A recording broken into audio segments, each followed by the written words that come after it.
इस बार पुल से गुजरते हुए रामू को पुल पर बिखरे पत्ते दिखाई देते हैं और वापसी में सूखे पत्तों से पुल ढका होता है। ये सब क्या हो रहा है? इस पुल पर रोज कुछ ना कुछ अजीब होता रहता है। कहीं यहाँ किसी भूत प्रेत का साया तो नहीं है? मुझे तो अब डर सा लगने लगा है। मैं अब इस रास्ते से नहीं जाऊंगा। मैं अपना रास्ता ही बदल लूंगा। हाँ। अगले दिन से रामू अपना रास्ता बदल देता है। हाँ, अब मैं उस रास्ते से कभी नहीं जाऊंगा। मेरे लिए ये रास्ता ठीक है। दूसरे रास्ते पर पहाड़ों के पत्थर से रास्ता ढका होता है। अरे ये क्या? ये रास्ता तो बंद है। लगता है पहाड़ों का पत्थर टूट कर गिर गया है। चल भाई रामू, तेरे नसीब में वही रास्ता है। चल अब हिम्मत कर और गुजर उसी पुल से। ये भूत जैसा कुछ नहीं होता है, और अगर हुआ भी तो मुझे बहुत सारे मंत्र याद हैं और मेरे पास रुद्राक्ष की माला भी तो है। रामू अब हार मानकर डरता हुआ उसी पुल से गुजरता है। तभी पानी में एक जोरदार आवाज सुनाई देती है और पानी से कुछ बाहर आता है। छन, छन,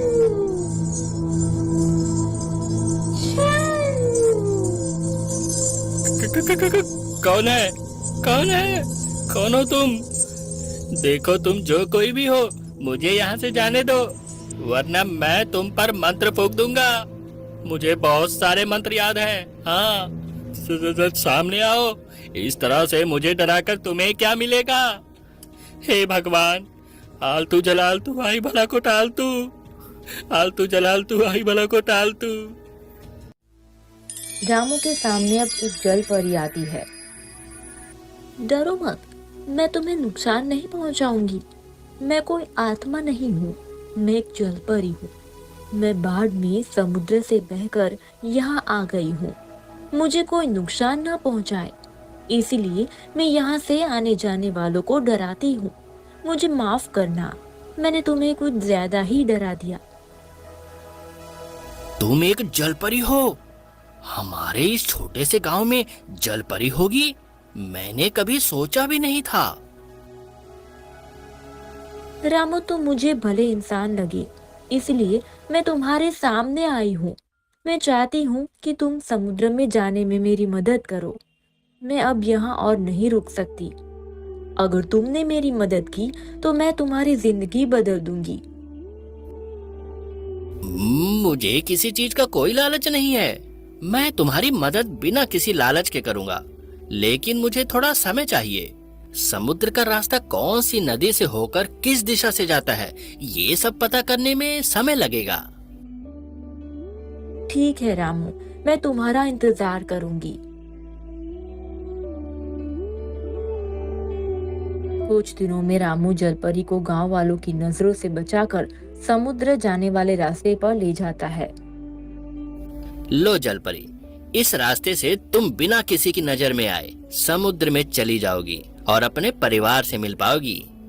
शुक्रिया रामू, तुम एक दयालु और नेक इंसान हो, इसीलिए ये मोती मैं तुम्हें देती हूँ।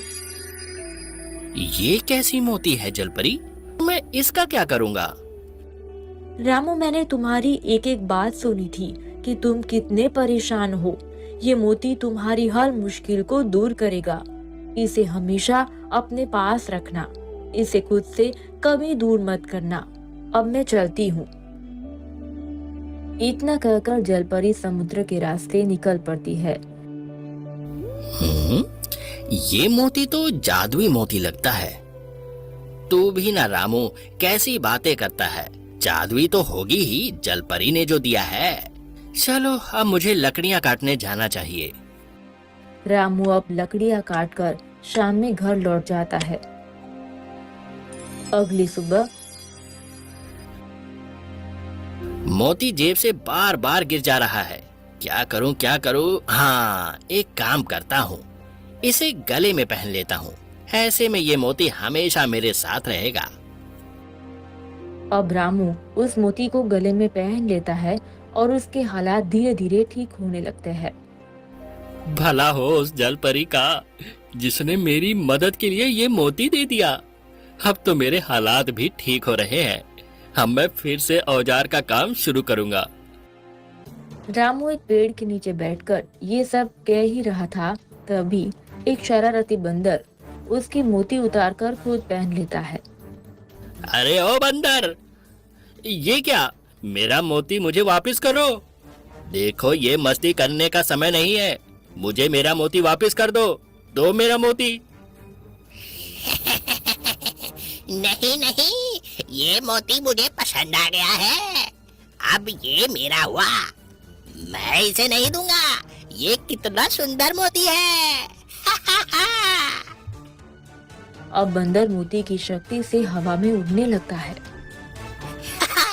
अरे वाह वाह वाह, मैं तो हवा में उड़ रहा हूँ। इसका मतलब ये मोती आम मोती नहीं है, ये एक जादुई मोती है।